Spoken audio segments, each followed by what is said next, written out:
Movie का start होता है एक बहुत ही प्यारी बच्ची को दिखाते हुए जिसकी उम्र कोई 10 या 12 साल थी। उसके सिर पर सींग थे और साथ उसके पर भी थे। उसका नाम होता है मेलेफिसेंट और वो एक प्यारी सी परी होती है जो कि एक जादुई जंगल में रह रही होती है। उसने आज तक बाहर की दुनिया देखी नहीं होती, उसके लिए सारा कुछ उसका यही प्यारा जंगल होता है। इवन आप ये भी सोच सकते हैं कि उसने आज तक इंसानों को नहीं देखा और फिर भी वो अपने जंगल में खुश है। उस जंगल में इंसानों के अलावा बाकी सारे क्रिएचर्स थे, अजीब अजीब जानवर भी थे। एक दिन मेलेफिसेंट जंगल में कहीं जा रही होती है तो उसे एक छोटा सा लड़का दिखाई देता है जो कि उसी की एज का था। वो उसे कहती है कि तुम कौन हो, यहाँ पर क्या कर रहे हो। वो छोटा बच्चा मेलेफिसेंट को बताता है कि मैं पास के ही किंगडम में रहता हूँ और मुझे यहाँ पर एक हीरा नजर आया था जिसे मैंने उठा लिया। तो मेलेफिसेंट उसे वो हीरा वापस लेती है और उसे कहती है कि आओ मैं तुम्हें तुम्हारे किंगडम तक छोड़ाती हूँ। तो वो लड़का कहता है कि ठीक है मैं चला तो जाता हूँ, लेकिन क्या तुम मुझसे दोस्ती करोगी और अगर कभी मैं दोबारा इस जंगल में आया तो क्या हम खेल सकते हैं। तो मेलेफिसेंट कहती है कि जादुई जंगल है और तुम्हारा यहाँ पे आना ठीक तो नहीं है, लेकिन देखेंगे। इसी के साथ वो दोनों हैंड शेक करते हैं तो मेलेफिसेंट को कोई करंट लगता है। इनफैक्ट उसे उस लड़के की पहनी गई लोहे के रिंग से करंट लगा था। वो बताती है कि लोहा परियों को जला देता है तो आइंदा इसे पहन कर मत आना। इसके बाद हम देखते हैं कि वो लड़का अपने किंगडम में वापस चला जाता है, लेकिन जिस किंगडम से वो आया था वो किंगडम इस जंगल पे कब्जा करना चाहता था और इस लड़के के माँ बाप भी जिंदा नहीं थे। इसकी मेलेफिसेंट से काफी अच्छी दोस्ती हो चुकी थी और इनके दोनों के जहन में ये बात थी ही नहीं कि हम एक दूसरे के दुश्मन किंगडम से हैं। ये दोनों एक साथ खेलते रहे और इसी तरह कई साल गुजर गए। वो लड़का यहाँ आता रहता और मेलेफिसेंट और ये मिलके खेलते और अब ये दोनों बड़े हो चुके थे। वो दोनों 16 साल के हो चुके थे और एक दूसरे को पसंद करने लगे थे। मेलेफिसेंट को लगता था कि इंसान परियों के दुश्मन नहीं है, वो बहुत अच्छे होते हैं। उसे ये भी नहीं पता था कि उनमें ग्रीड भी होती है, यानी लालच भी होती है। एक दिन मेलेफिसेंट सोच रही होती है कि उस लड़के को आए हुए काफी दिन हो चुके हैं और उसको उस लड़के की एक और बात भी याद आती है कि उसने कहा था कि जब मैं बड़ा हो जाऊंगा तो अपने किंगडम पर कब्जा करूंगा और जो यहाँ पे किला है उसको भी मैं हासिल कर लूंगा। यानी मेलेफिसेंट को तो अभी भी ये समझ नहीं आ रहा होता कि वो लड़का लालची था। मेलेफिसेंट एक दिन अपने जंगल में बैठी होती है तो देखती है कि दूसरे किंगडम का राजा अपनी काफी ज्यादा आर्मी और घोड़ों के साथ उसके जंगल पर कब्जा करने आया है। मेलेफिसेंट अपने जंगल की परी होती है और वो अपने जंगल को प्रोटेक्ट करना अच्छे से जानती थी। वो उठ खड़ी होती है और अब काफी ज्यादा पावरफुल होती है। वो उस राजा से कहती है कि तुम मेरे जंगल में नहीं आ सकते। तो राजा कहता है मैंने तुमसे तो नहीं पूछा और इसी के साथ अपने लोगों को ऑर्डर देता है कि मुझे इसकी डेड बॉडी चाहिए। अब राजा की आर्मी जंगल की तरफ जाने लगती है, लेकिन जंगल में से भी अजीब अजीब क्रिएचर्स घोड़े पर बैठे हुए इन पर अटैक करते हैं और अब राजा और उसकी आर्मी पूरी तरह से जख्मी हो चुकी थी। सारे के सारे इंसान वहाँ से डर के भाग जाते हैं कि ये जंगल तो जादुई है और हमारे बस की बात नहीं है इनसे लड़ना। अब राजा अपने किंगडम में वापस चला जाता है। वो काफी बूढ़ा हो चुका था और काफी कमजोर भी। तो सब लोगों को इकट्ठा करता है और उनसे कहता है कि तुम सब जानते हो ना कि उस जंगल में कितना ज्यादा खजाना है। तो मैं शुरू से तुम लोगों से यही कहता रहा हूँ कि हम उस पर कब्जा करेंगे, लेकिन अब जैसी मेरी हालत है मुझे नहीं लगता कि मैं वहाँ जाकर लड़ सकता हूँ। लेकिन मैं तुम लोगों से वादा करता हूँ कि जिसने उस मेलेफिसेंट को मार दिया मैं उसकी शादी अपनी बेटी से कर दूंगा। तभी उनमें से एक लड़का बाहर आता है और कहता है कि मैं जाऊंगा वहाँ पर। आप ये सुन के हैरान रह जाएंगे कि ये लड़का कौन था। ये था स्टीफन, यानी वही छोटा बच्चा जो कि मेलेफिसेंट के साथ खेला करता था। अब हम देखते हैं कि स्टीफन जंगल में जाता है मेलेफिसेंट से मिलने के लिए कई साल बाद। मेलेफिसेंट उसे पूछती है कि इतना अरसा तुम कहाँ रहे, तुम्हें जरा ख्याल नहीं आया हमारी दोस्ती का। तो वो कहता है कि मुझे माफ कर दो, मैं कुछ मसरूफ हो गया था, लेकिन मैं तुम्हें आज तक नहीं भूला और अभी भी मैं तुम्हें यही बताने आया हूँ कि हमारा राजा तुम्हें मारना चाहता है, तो बस अपना ख्याल रखना। मैं तुम्हारी यहाँ पे हिफाजत प्रोटेक्शन करने आया हूँ।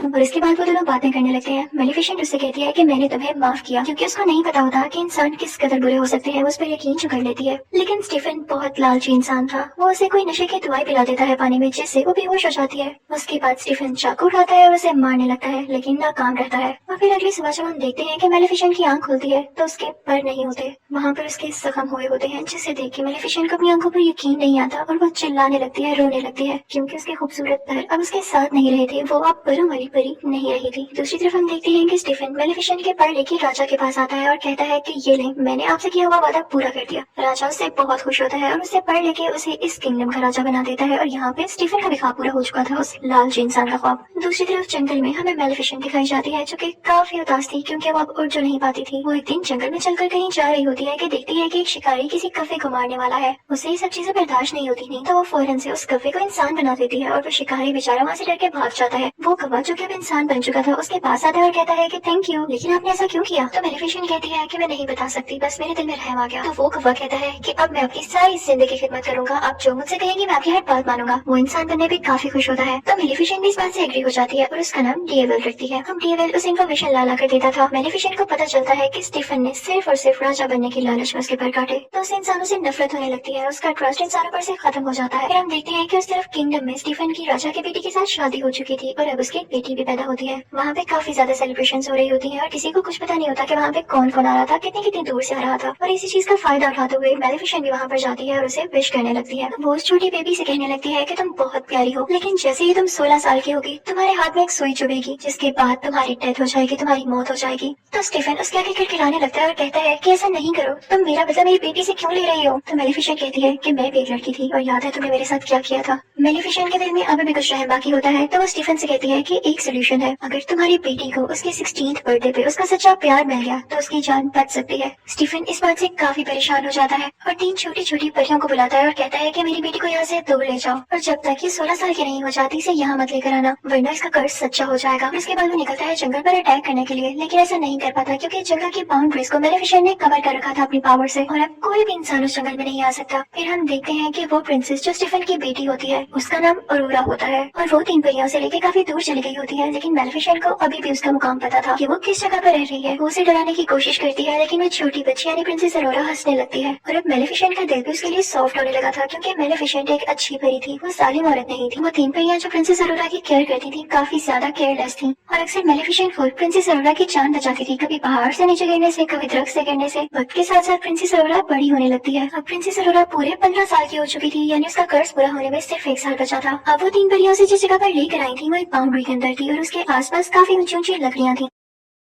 प्रिंसेस अरोरा ने भी इसके बाहर की दुनिया नहीं देखी थी, जैसे मेलेफिसेंट ने नहीं देखी थी, तो उसको सस्पेंस होता था कि आखिर इसके बाहर है क्या। तो एक दिन वो वहाँ पर जाती है और वहाँ पर देखने लगती है कि तभी उसे फील होता है कि जैसे यहाँ पर कोई है। वो आवाज देने लगती है, कोई है तो सामने आओ, मुझे बहुत से क्वेश्चंस पूछने हैं। अब मेलेफिसेंट होती है वहाँ पर, उसे रहा नहीं जाता और वो प्रिंसेस अरोरा के सामने आ जाती है। प्रिंसेस अरोरा उसे देख के चिल्लाती है और कहती है, आप तो वही है जो बचपन से मेरा ख्याल रखती है, लेकिन कभी मेरे सामने क्यों नहीं आई। आप तो मेरी गॉड मदर है, मैं आपको पहचानती हूँ और जो आपके साथ कौवा है ना, मुझे वो भी बहुत अच्छा लगता है। मेलेफिसेंट को इस जवाब की बिल्कुल उम्मीद नहीं होती तो वो भी अंदर अंदर से खुश हो जाती है क्योंकि मैंने आपको बताया ना वो बहुत अच्छी परी थी। वो अरोरा से प्यार करने लगती है और अब वो नहीं चाहती थी कि जो कर्ज मैंने इसे दिया वो इसे कभी भी लगे। उन दोनों में काफी दोस्ती हो गई थी और बिल्कुल वो एक माँ बेटी की तरह एक साथ रहती थी, खेलती थी, बातें करती थी। एक दिन जब प्रिंसेस अरोरा सो रही होती है तब मेलेफिसेंट अपनी सारी पावर्स यूज करके वो कर्ज वापस लेने की कोशिश करती है, लेकिन उसे पता चलता है कि इतने साल पहले दिया गया कर्ज अब वापस नहीं हो सकता, स्पेशली तब जब उसके कंप्लीट होने का टाइम बहुत करीब आ चुका हो। और इसी बात को तो लेकर मेलेफिसेंट परेशान थी कि उसका 16वां बर्थडे आने ही वाला था, तो वो ये दुआ करती है कि जल्दी इसे इसका सच्चा प्यार मिल जाए ताकि इसका ये कर्ज रिवर्स हो जाए। फिर उसके बाद हम देखते हैं कि सुबह हो जाती है और जंगल में प्रिंसेस अरोरा और मेलेफिसेंट बातें कर रहे होते हैं। प्रिंसेस अरोरा मेलेफिसेंट से पूछती है कि आपके पर कहाँ गए, सारी परियों के पर होते हैं। तो मेलेफिसेंट कहती है कि मेरे भी पर हुआ करते थे लेकिन किसी इंसान ने उनको मुझसे छीन लिया। मैं उनके साथ बहुत खुश थी, मैं आसमान में बहुत ऊंचा उड़ा करती थी और मुझे वो काफी याद भी आते हैं। इसी के साथ मेलेफिसेंट रोने वाली हो जाती है तो प्रिंसेस अरोरा उसको चुप कराती है और कहती है कि आप परेशान न हो, मेरा कल 16th बर्थडे है और देखिएगा मैं इजाजत देके उन परियों से आपके पास रहने आ जाऊंगी, आप अकेली नहीं है, मैं आपके साथ होंगी। लेकिन मेलेफिसेंट जानती थी कि ऐसा पॉसिबल नहीं होने वाला था जब तक उसे उसका सच्चा प्यार न मिल जाता और एक दिन में ऐसा तो हो नहीं सकता था। प्रिंसेस अरोरा वहाँ से अपने घर जा रही होती है कि रास्ते में उसे एक लड़का दिखाई देता है जो कि काफी प्यारा था और उसी के जितना था। वो दोनों जैसे एक दूसरे की तरफ देखते हैं तो एक दूसरे को पसंद करने लगते हैं। फिर उसके बाद प्रिंसेस अरोरा वहाँ से अपने घर चली जाती है और तीनों परियों से कहती है कि मैं अब यहाँ से जाना चाहती हूँ। वो उनसे ये बात कर रही होती है कि मैं इस घर से दूर मेलेफिसेंट के पास जाना चाहती हूँ। तो परियों को लगता है कि शायद इस बात का पता चल चुका है कि इसके पेरेंट्स अभी भी जिंदा है और ये किंगडम जाना चाहती है अपनी बर्थडे के बाद। वो तीनों परियां उसको सारा कुछ सच बता देती हैं कि क्या क्या हुआ और एक इविल फेरी है जो कि तुम्हारी जान लेना चाहती है। वो उसे बताती है कि वो कोई और नहीं बल्कि मेलेफिसेंट है और ये सुनकर प्रिंसेस अरोरा को अपने कानों पर यकीन नहीं आता। वो काफी उदास होकर मेलेफिसेंट के पास जाती है और उनसे पूछती है कि क्या जो मैंने सुना वो सारा कुछ सच है। तो मेलेफिसेंट उसे प्यार से कहती है कि हाँ ये सच है, मैंने तुम्हें कर्ज दिया था लेकिन अब मेरा दिल बदल चुका है, मैंने सिर्फ तुम्हारे फादर की वजह से ऐसा किया, मैं भी अब नहीं चाहती कि तुम मर जाओ, मैं तुमसे बहुत प्यार करती हूँ। लेकिन प्रिंसेस अरोरा काफी हर्ट होती है और वहाँ से चली जाती है। वो सीधा उस किंगडम की तरफ भागती है और जाके अपने फादर यानी स्टीफन राजा के गले लग जाती है और कहती है कि डैड मैंने आप लोगों को बहुत मिस किया, मुझे लगता था कि शायद मैं अकेली हूँ। उसके डैड को बहुत गुस्सा आता है उन 3 परियों पर। वो कहते हैं कि जब मैंने कहा था कि अरोरा को उसकी 16th बर्थडे के बाद लेकर आना है तो तुम लोग सब कुछ जानते हुए भी इसे एक दिन पहले क्यों ले आए जब कर्ज होने ही वाला है पूरा। वो अपने लोगों को ऑर्डर देते हैं कि इसे वापस छोड़ाओ या इसे एक कमरे में बंद कर दो जहाँ इसके आसपास कुछ भी न पड़ा हो और न कोई इस कमरे में जाए।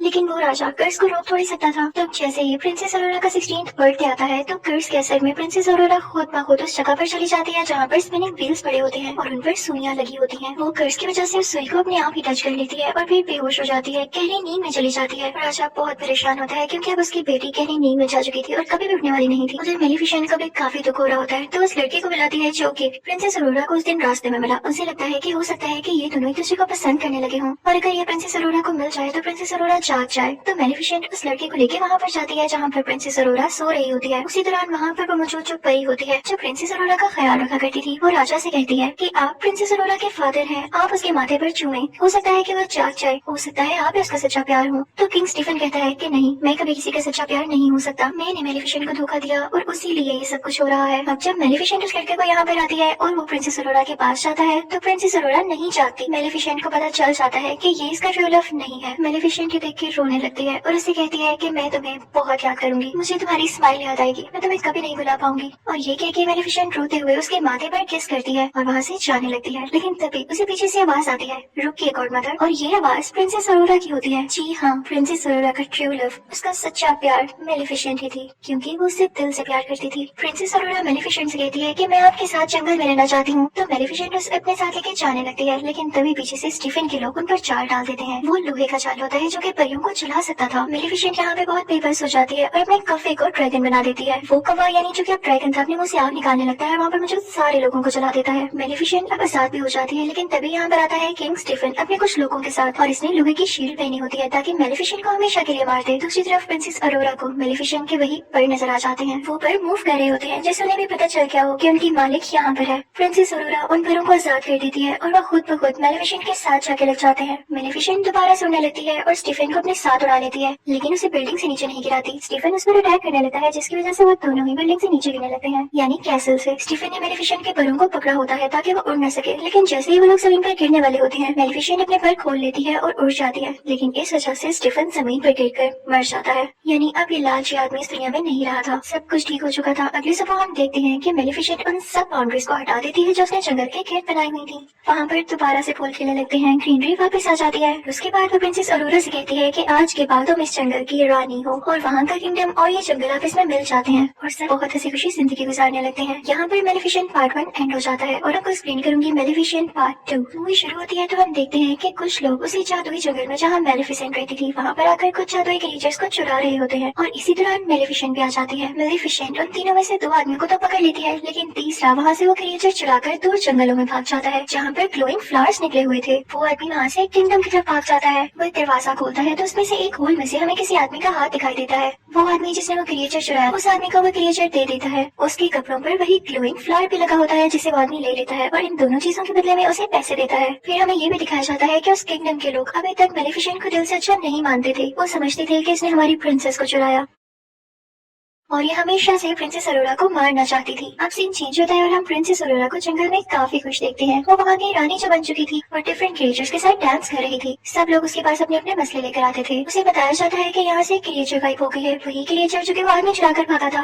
तो ये सुन के प्रिंसेस अरोरा काफी परेशान हो जाती है। तो वहाँ पे वही छोटी हाइट वाली 3 परियां आती है और उसे खुश करने लगती है, उसका क्राउन लेके भागने लगती है ताकि वो भी उसके पीछे पीछे आए। और प्रिंसेस अरोरा जैसे ही नीचे जाती है तो उसे कौन दिखाई देता है? भला वही लड़का जो की मूवी यानी मेलिफिसेंट पार्ट 1 के एंड पे उसके पास आया था, लेकिन तक उसका ट्रू लव नहीं था। वो भी एक प्रिंस था और उसका नाम था प्रिंस फिलिप। वो काफी अरसे से प्रिंसेस अरोरा को पसंद करता था और यहाँ पर फाइनली वो उसे प्रपोज कर देता है, जिसे सुनकर प्रिंसेस अरोरा भी काफी खुश होती है क्योंकि वो भी उसे कहीं ना कहीं पसंद करती थी। ये सब कुछ मेलिफिसेंट का कौवा यानी डेवियल भी देख रहा होता है। वो जाके सब कुछ मेलिफिसेंट को बताता है तो मेलिफिसेंट वहाँ से उठकर प्रिंसेस अरोरा से बात करने आती है और दूसरी तरफ वो प्रिंस फिलिप भी अपने पेरेंट्स को बताने के लिए जाता है कि मुझे लड़की पसंद आ चुकी है। फिर हम देखते हैं कि प्रिंस फिलिप अपने किंगडम पहुंच चुका है और वहाँ पर जाकर वो अपने फादर यानी किंग को, क्वीन को और बाकी लोगों को बताता है कि मैं उस लड़की को प्रपोज कर रहा हूँ और उसने एक्सेप्ट भी कर लिया है, जिसको सुनकर उसके फादर यानी किंग काफी खुश होते हैं। लेकिन क्वीन वो तो सैड हो जाती है, लेकिन वो ये चीज अपने बेटी को शो नहीं करवाती। उसका दिल तो नहीं था, लेकिन फिर भी वो कहती है कि चलो ठीक है, प्रिंसेस अरोरा और उसकी गॉड मदर यानी मेलिफिसेंट को हम डिनर पे बुला लेते हैं। दूसरी तरफ हम मेलिफिसेंट को प्रिंसेस अरोरा से बातें करता हुआ देख रहे होते हैं। वो कहती है कि तुम्हें मुझसे एक बार पूछ लेना चाहिए था प्रिंस से मंगनी करने से पहले। मेलिफिसेंट कहती है कि सच्चे प्यार जैसी कोई चीज नहीं होती,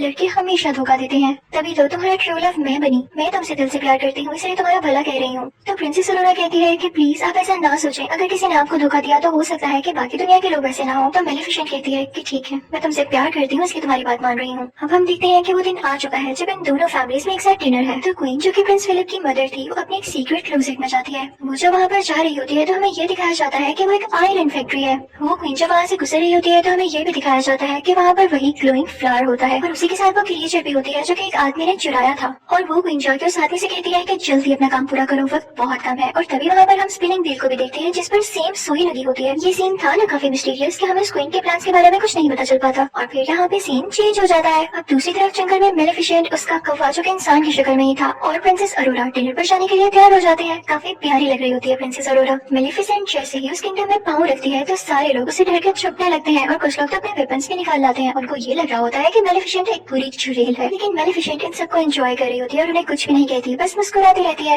अब हम देखते हैं कि वो तीनों अंदर पहुंच चुके होते हैं, यानी महल के अंदर किंग और क्वीन के बाहर सारा डिनर होता है स्टार्ट। क्वीन मुसलसल मेलेफिसेंट को खुश करने की बजाय या उससे अच्छी बातें करने की बजाय उसका पुराना वक्त उसे याद दिलाती है कि तुम ही थी ना जिसने इस बेचारी प्रिंसेस को कर्ज दिया था। उसकी बातें बिल्कुल भी अच्छी नहीं लग रही होती और वो मेलेफिसेंट को ये भी कहती है कि तुमने तो इंसानों को भी मारा था, याद है? तो मेलेफिसेंट क्वीन से कहती है कि आपके किंगडम के भी कुछ लोग मेरे जंगल में आए थे और मेरे क्रिएचर चुरा कर भाग गए। उनमें लड़ाई बढ़ने लगती है तो क्वीन अपनी बीवी यानी क्वीन से कहता है कि खामोश हो जाओ, कैसी बातें कर रही हो। और दूसरी तरफ प्रिंसेस अरोरा मेलेफिसेंट से कहती है कि प्लीज आप इजी रहें, लेकिन क्वीन फिर भी पास नहीं आती और अजीब अजीब बातें करने लगती है। वो कहती है कि अगर मेरे बेटे की और प्रिंसेस अरोरा की शादी हो गई तो इसकी असली मदर कौन होगी। ये सुनकर मेलेफिसेंट को काफी दुख होता है क्योंकि वो खुद को ही प्रिंसेस अरोरा की असल मदर मानने लगी थी। वो अपने पर फैलाती है और एक ग्रीन एनर्जी बाहर निकालती है जिससे सब दूर जाकर गिरते हैं। क्वीन भी पीला बचाकर डर जाती है और किंग के पीछे जाकर छुप जाती है जिससे किंग बेचारे नीचे गिर जाते हैं। क्वीन ऊंची ऊंची बोलने लगती है कि मेलेफिसेंट ने किंग पर कर्ज कर दिया है और अरोरा उनकी बात पर यकीन कर लेती है और मेलेफिसेंट से कहती है कि प्लीज आप अपना कर्ज खत्म करते हैं, बार बार क्यों सब पे कर्ज करती हैं। तो मेलेफिसेंट कहती है प्रिंसेस अरोरा तुम भी ये कह रही हो, मैंने कोई कर्ज नहीं किया। लेकिन प्रिंसेस अरोरा मेलेफिसेंट की बात पर यकीन ही नहीं करती क्योंकि क्वीन ने काफी अच्छे तरीके से उसको टैकल कर लिया होता है। तभी वहाँ पर सोल्जर्स आने लगते हैं जो कि मेलेफिसेंट पर अटैक करने वाले होते हैं। मेलेफिसेंट आखिरी बार प्रिंसेस अरोरा से कहती है कि क्या तुम मेरे साथ नहीं आओगी। तो प्रिंसेस अरोरा कोई जवाब नहीं देती और क्वीन और किंग के पास बैठी रहती है। तो मेलेफिसेंट दुखी होकर वहाँ से उठकर चली जाती है। उसके साथ उसका कफा भी खिड़की तोड़ के बाहर चले जाते हैं। लेकिन वहाँ भी एक और लड़की होती है जो क्वीन और किंग की साथी होती है। वो आयरन बुलेट से मेलेफिसेंट पर अटैक कर देती है जिससे वो बेचारी ओशन में गिर जाती है। अब हम देखते हैं कि कैसल में किंग बेचारे बेहोश पड़े होते हैं तो उनको उनके बेडरूम में ले जाया जाता है। सब काफी परेशान होते हैं और उनका बेटा यानी प्रिंस फिलिप अपनी मदर क्वीन से कहता है कि आप डैड के माथे पर चूमे, आप उनसे सच्चा प्यार करती है ना, आप उनकी वाइफ है, हो सकता है कि वो दोबारा से ठीक हो जाए। लेकिन क्वीन अंदर ही अंदर अजीब मुंह बनाती है क्योंकि ना तो वो किंग से सच्चा प्यार करती थी और ना ही वैसी स्टोरीज पर बिलीव करती थी। वो एक लालची औरत थी। वो फिर भी अपने बेटे के कहने पर ऐसा करती है लेकिन किंग की आंख नहीं खुलती। जब अरोरा ये देखती है तो कहती है कि मैं जाके मेलेफिसेंट से बात करूंगी कि वो अपना कर्ज खत्म कर दे। जैसे ही वो जंगल पहुंचती है तो सारे लोग कहने लगते हैं कि हमने अभी तक मेलेफिसेंट को नहीं देखा, वो यहाँ आई ही नहीं। दूसरी तरफ किंग और क्वीन की वही साथी ओशन पर नजर रखी होती है कि मेलेफिसेंट कब यहाँ से निकलती है, लेकिन वो देखती है कि कोई क्रिएचर आकर मेलेफिसेंट को अपने साथ ले गया है। वो फौरन से सब कुछ जाकर क्वीन को बताती है तो क्वीन कहती है कि फौरन से उसे रोको। और दूसरी तरफ जंगल से अरोरा वापस उसी किंगडम में आ जाती है, लेकिन उस जंगल का एक मैजिकल क्रिएचर भी उसके होर्स में छुपकर उसे किंगडम आ गया था। वो क्रिएचर वहीं पर पहुंच जाती है जहाँ पर पहले क्रिएचर भी कैद थी और उसे भी वो आदमी कैद कर लेता है। प्रिंसेस अरोरा क्वीन से कहती है कि मुझे मेलेफिसेंट कहीं भी नहीं दिखी, क्या उन्हें कुछ हो तो नहीं गया। तो क्वीन कहती है कि परेशान नहीं हो, वो काफी स्ट्रॉन्ग है और वैसे ही कहीं पर होगी और उसे अपनी बातों में फंसाने की कोशिश करती है। दूसरी तरफ क्वीन की वही साथी ओशन पर अभी भी नजर रखी होती है कि जैसे ही उसे मेलेफिसेंट नजर आए वो उसको मरवा दे। और फिर उसके बाद ऐलान किया जाता है कि अगले 3 दिन के अंदर अंदर प्रिंस फिलिप और प्रिंसेस अरोरा की शादी है और हम चाहते हैं कि हम सब लड़ाइयाँ छोड़ दें, हम सुलह करना चाहते हैं और जंगल में जितने भी क्रिएचर्स हैं वो सब के सब इस शादी में इनवाइटेड हैं। दरअसल ये उनका प्लान था क्योंकि वो ये चाहते थे कि मेलेफिसेंट को मार के जंगल के सब क्रिएचर्स को कैद कर लिया जाए ताकि वहाँ को सिक्योर करने के लिए कोई भी ना हो और फिर उस जंगल पर कब्जा कर लिया जाए। दूसरी तरफ हम देखते हैं कि मेलेफिसेंट की आंख खुल जाती है, वो काफी जख्मी होती है और उसे कुछ क्रिएचर्स की आवाज आ रही होती है जो कि कह रही होते हैं कि हम इंसानों पर अटैक करेंगे। उनकी भी बड़े बड़े पर होते हैं और सिर पर सींग होते हैं। वो जंगल में अपनी पनाह लेने आए थे क्योंकि उन्हें ये लग रहा था कि जंगल उनके लिए सेफ पॉइंट हो सकता है इंसानों पर अटैक करने से पहले। मेलेफिसेंट भी वहाँ पर पहुंच चुकी होती है और उनमें से एक क्रिएचर मेलेफिसेंट की तरफ आता है और उसे कहता है कि हम में भी अपनी पावर ट्रांसफर करो, इंसानों को कैसे हराया जा सकता है हमें भी बताओ। लेकिन मेलेफिसेंट उसे दूर फेंकती है। उन क्रिएचर्स के हेड का नाम बोरा होता है। वो जब देखता है कि मेलेफिसेंट में इतनी पावर है कि किसी को भी इतनी दूर उड़ा के फेंक सकती है तो काफी खुश होता है कि अब हमें इसको टैकल करने में काफी आसानी होगी। अब बोरा का साथी मेलेफिसेंट को अपने साथ लेके केव में आ जाता है और उसे बताता है कि यहाँ पे बुरी और अच्छी फेरीज एक साथ रहा करती थी क्योंकि इंसानों ने हंट करने लगे थे, इस वजह से उन्हें एक साथ रहना पड़ा। फिर वो एक स्ट्रक्चर के पास आता है जो कि वहाँ पे स्टिल था, कोई मूवमेंट नहीं कर रहा था। तो बोरा का साथी उसे बताता है कि मेलेफिसेंट तुम इन्हीं की औलाद में से हो, तुम आखिरी पावरफुल और अच्छी परी बची हो। वो आदमी मेलेफिसेंट को बताता है कि तुम बहुत पावरफुल हो और जल्द ही तुम एक ऐसी स्टेज पे पहुंचोगी जिससे तुम दुनिया की सबसे ज्यादा ताकतवर परी बन जाओगी। लेकिन वो आखिरी स्टेज तुम अभी पार नहीं कर पाई और वो है प्रिंसेस अरोरा को माफ करना क्योंकि सारी जिंदगी तुमने उससे मोहब्बत की है, उसे प्यार किया है और इसके लिए बहुत करेज चाहिए कि आप किसी को दिल से माफ कर दें और जो किसी को दिल से माफ कर देता है वही इस दुनिया का सबसे ताकतवर इंसान होता है। तो मेलेफिसेंट कहती है कि नहीं, मैं उसे माफ नहीं कर सकती, मैंने उसे हमेशा प्यार किया लेकिन उसने मुझे धोखा दिया। तभी वहाँ पर बोरा भी आ जाता है और बताता है कि प्रिंस फिलिप और प्रिंसेस अरोरा की शादी हो रही है और ये हमारे पास अच्छा मौका है अंदर अटैक करने के लिए। लेकिन मेलिफिसेंट यहाँ चुप रहती है। दूसरी तरफ हम ये भी देखते हैं कि प्रिंसेस अरोरा को क्वीन अपनी ढकी छुपी बातों से काफी टॉर्चर करने लगती है और प्रिंसेस अरोरा को ये फील भी होने लगता है। तो वो प्रिंस फिलिप के पास जाती है और उसे कहती है कि मैं सिर्फ आपके लिए बर्दाश्त कर रही हूँ, वरना मुझे क्वीन अच्छी नहीं लगने लगी। दूसरी तरफ हम ये देखते हैं कि क्वीन का वही आदमी जो कि इस फैक्ट्री में काम कर रहा होता है उस ग्लोइंग फ्लावर के ऊपर, वो उससे कुछ डस्ट तैयार कर लेता है जिसे बताता है कि इससे परियां मर सकती है और ये मैंने मेलिफिसेंट को मारने के लिए तैयार किया है। उसे देख के क्वीन काफी खुश होती है। उसके पास एक छोटी सी फेरी भी होती है और जैसे ही वो पाउडर उस पर डालता है तो वो फेरी मर जाती है। क्वीन बहुत खुश हो जाती है, लेकिन वो आदमी से कहता है कि ये पाउडर तभी और ज्यादा बन सकता है जब आप मुझे वो ग्लोइंग फ्लावर्स और ज्यादा लाके दें। तो क्वीन अपने लोगों को ऑर्डर्स देती है कि जल्दी जाओ वो फ्लावर्स फौरन से इकट्ठे करके लाओ। और जैसे ही उसके आदमी उधर पहुंचते हैं वो फ्लावर्स लेने के लिए तो मेलिफिसेंट को खबर हो जाती है और वो भी वहाँ पे पहुंच जाती है। लेकिन तब तक बहुत देर हो चुकी थी। उसके सोल्जर्स सारे फ्लावर्स उतार चुके थे और मेलिफिसेंट यहाँ पे कुछ भी नहीं कर पाती। बस वो बहुत उदास थी क्योंकि उसके साथ हमेशा बुरा ही हुआ था। वो सोल्जर्स मेलिफिसेंट पर आयरन बुलेट से अटैक करने लगते हैं, लेकिन तभी उसके सामने बोरा का साथी आकर उसे बचा लेता है। मेलिफिसेंट एक शील्ड बना लेती है जिससे वो लोग प्रोटेक्टेड हो जाते हैं और बोरा बाकी सोल्जर्स पर अटैक करने लगता है। लेकिन जैसे ही मेलिफिसेंट बोरा के साथी को केव तक लाती है तो तब तक वो बेचारा मर चुका होता है। अगली सुबह हम देखते हैं कि प्रिंस फिलिप और प्रिंसेस अरोरा की शादी के इवेंट शुरू हो चुके होते हैं और जंगल की सारी क्रिएचर्स उस किंगडम की तरफ जा रही होती हैं। लेकिन जैसे ही मेलिफिसेंट का कफवा जो कि इंसानी शक्ल में ही होता है वो अंदर जाने लगता है तो उसे रोक लिया जाता है। फिर हम देखते हैं कि प्रिंसेस अरोरा काफी प्यारी लग रही होती है और प्रिंस फिलिप उसे एक फ्लावर देता है जो कि कोई और फ्लावर नहीं उसी के जंगल का ग्लोइंग फ्लावर था। उसे देख के काफी हैरानी होती है कि क्वीन ने क्यों भिजवाया है मेरे लिए। वो क्वीन को ढूंढने के लिए जाती है और तभी उसे वो सीक्रेट डोर भी मिल जाता है। उसके हाथ में अभी भी वो फ्लावर था और वो जाते जाते उसे स्पिनिंग व्हील के पास पहुंच जाती है। उसे वो सारे विजन्स आने लगते हैं कि कर्स क्या था और मुझे यहाँ पर कैसे ले जाया जा रहा है। वो वहाँ पर देखती है कि दो फेरीज भी कहते हैं वही क्रिएचर जिसे साथ मैंने कैद किया था। उनको छुड़ाने ही लगती है लेकिन वो आदमी उसे रोक लेता है। तभी वहाँ पर क्वीन आ जाती है और वो प्रिंसेस अरोरा से कहती है कि मेरा किंगडम पहले उस जंगल के करीब हुआ करता था, लेकिन इन सब क्रिएचर्स और मेलिफिसेंट के एंसेस्टर्स ने यानी उसके बड़ों ने मिलकर मेरे किंगडम का नुकसान पहुंचा दिया और मेरे फादर मारे गए। लेकिन जब मेरा भाई भी वहाँ सुलह करने के लिए गया तो उस जंगल के क्रिएचर्स ने मेरे भाई को भी मार दिया और जब मैं अकेली बच गई तो मुझे किंग से शादी करना पड़ी जो कि अब मेरा हस्बैंड है, लेकिन मैं उससे प्यार नहीं करती। तो क्वीन कहती है कि मैं तुम सबसे बदला लेकर रहूंगी। क्वीन सोल्जर्स को ऑर्डर देती है कि प्रिंसेस अरोरा को एक रूम में कैद कर दिया जाए और ऐसा ही होता है और फिर उन क्रिएचर्स को भी एक रूम में बंद कर दिया जाता है और फिर उन पर वही पाउडर छिड़का जाता है जो कि साथ मैंने तैयार किया था, जिसकी वजह से सारे क्रिएचर्स बेचारे वीक होने लगते हैं। जिस रूम में अरोरा होती है वहाँ पर उसका वेडिंग ड्रेस होता है और वो उसे फाड़ कर काफी लंबी सी रस्सी में बदल देती है और कैसल से नीचे जाने की कोशिश करती है, लेकिन तभी वहाँ पर सोल्जर्स आते हैं और प्रिंसेस अरोरा खुद को रूम में ही बंद कर लेती है। मेलिफिसेंट का कव्वा भी जो कि इंसानी रूप में ही होता है कैसल के अंदर आ जाता है और दूसरी तरफ प्रिंस फिलिप अपने बीमार फादर के पास बैठा होता है और उसे ये सब कुछ नहीं पता होता। अब क्वीन अपने कैसल की छत पर होती है और उस जंगल की तरफ काफी बॉम्ब्स फेंक रही होती है। दूसरी तरफ बोरा भी अपने लोगों के साथ इस किंगडम पर अटैक करने के लिए आ रहा होता है। दूसरी तरफ अरोरा मौका पाके उसी ड्रेस से लटकते हुए नीचे आ जाती है किंग के रूम में जहाँ पे प्रिंस फिलिप भी होता है। वो उसे सब कुछ बताती है कि क्वीन ने मेरे साथ क्या किया और मेलिफिसेंट ने आपके फादर को कर्ज नहीं दिया बल्कि आपकी मदर नहीं दिया है, जिसे सुनकर प्रिंस फिलिप काफी हैरान होता है। और दूसरी तरफ हम देखते हैं कि बोरा और उसके साथी किंगडम पर अटैक करने आ रहे होते हैं, लेकिन उन पर मुसलसल आगे से अटैक कर रहे होते हैं किंगडम वाले और उनमें से कुछ लोगों को पकड़ भी लेते हैं। प्रिंसेस अरोरा को मेलिफिसेंट का वही कव्वा दिखाई देता है जो कि इंसान ही बना हुआ था। वो उसे कहती है कि हमें लोगों की जान बचाने के लिए यहाँ की चर्च का दरवाजा खोलना होगा और वो दोनों मिलकर दरवाजा खोलने लगते हैं। वहाँ पर जाकर वो सारे क्रिएचर्स को बचा लेते हैं और वहाँ पर वो जो छोटी छोटी फेरीज उन सुराखों में फूल भर लेती है जहाँ से पाउडर निकल रहा था और अब वो डस्ट पाउडर वहाँ से बाहर नहीं निकलता और न ही किसी क्रिएचर को नुकसान पहुँचाता है। और जब क्वीन की वो साथी लड़की जो कि पाउडर गिरा रही होती है उनको ठीक करने जाती है तो वहीं से खुद ही नीचे गिर जाती है। प्रिंस फिलिप अपनी मदर यानी क्वीन को समझाने जाता है, लेकिन क्वीन सोल्जर से कहती है कि इसको पकड़ लो, लेकिन प्रिंस फिलिप उसी से पहले कैसल से नीचे जंप लगा देता है। वहाँ पर प्रिंसेस अरोरा और मेलिफिसेंट के कव्वे को भी पकड़ लिया जाता है, लेकिन तभी वहाँ पर आती है मेलिफिसेंट और अपने कव्वे को एक बड़े से बेयर में तब्दील कर देती है और वो बेयर चर्च का दरवाजा खोल के सब क्रिएचर्स को साथ कर देता है। मेलिफिसेंट बाकी लोगों पर अटैक करने लगती है और अपने लोगों को बचाने लगती है। तभी वहाँ पर बोरा भी आ जाता है और क्वीन के सोल्जर से लड़ने लगता है, लेकिन फिलिप उसे आके रोकता है और कहता है कि ये हमारे जनरल है, इसे कुछ मत कहना। तो बोरा वहाँ से चला जाता है। जब जनरल ये देखता है कि इसने मुझे नहीं मारा तो उसे पता चल जाता है कि उसकी जालिम कौन है, यानी क्वीन असली जालिम है। दूसरी तरफ मेलिफिसेंट रूफ टॉप पर आती है उसकी क्वीन के पास, लेकिन प्रिंसेस अरोरा के पास आती है मेलिफिसेंट के और उससे कहती है कि प्लीज क्वीन को मत मारे वरना सब लोग वाकई समझेंगे कि आप जालिम थी। लेकिन मेलिफिसेंट कहती है कि नहीं अरोरा, पीछे हट जाओ, मुझे तुम्हारी कोई बात नहीं सुननी। तो अरोरा रोते हुए कहती है कि मदर ऐसा ना करे। और जब मेलिफिसेंट उसके मुंह से मदर लफ्ज सुनती है तो उसका दिल काफी सॉफ्ट हो जाता है और उसके दिल में इमोशंस आने लगते हैं। और जब वो दोनों एक दूसरे को ऐसे देख रहे होते हैं तो जाहिर है क्वीन को मौका मिल जाता है उन पर अटैक करने के लिए। तो वो वही डस्ट पाउडर प्रिंसेस अरोरा की तरफ फेंकती है, लेकिन मेलिफिसेंट उसके सामने आकर प्रिंसेस अरोरा की जान बचा लेती है। और जैसे ही मेलिफिसेंट को सुनहरे लगता है वो एशीज में बदलने लगती है और प्रिंसेस अरोरा बहुत ज्यादा रोने लगती है। क्वीन ये देख के काफी खुश हो जाती है और ऐलान करती है कि अब तुम लोगों की मेलिफिसेंट नहीं रही और अब मैं पूरी जगह पर कब्जा करने वाली हूँ। लेकिन तभी हम देखते हैं कि प्रिंसेस अरोरा के आंसू मेलिफिसेंट के एशेज पर गिरते हैं और मेलिफिसेंट फिर से जिंदा हो जाती है। उसके बड़े बड़े पैर आ जाते हैं। क्वीन को बहुत गुस्सा आता है। वो प्रिंसेस अरोरा को कैसल से नीचे धक्का दे देती है और मेलिफिसेंट उसे बचा लेती है। प्रिंस फिलिप को भी अपनी मदर के बारे में सब कुछ पता चल चुका था, इसलिए वो भी मेलिफिसेंट के पास आ जाता है और मेलिफिसेंट मान जाती है प्रिंसेस अरोरा और प्रिंस फिलिप की शादी के लिए। तभी मेलिफिसेंट के पास वो छोटा आदमी भी आता है जिसने उसके क्रिएचर्स को कैद किया हुआ था।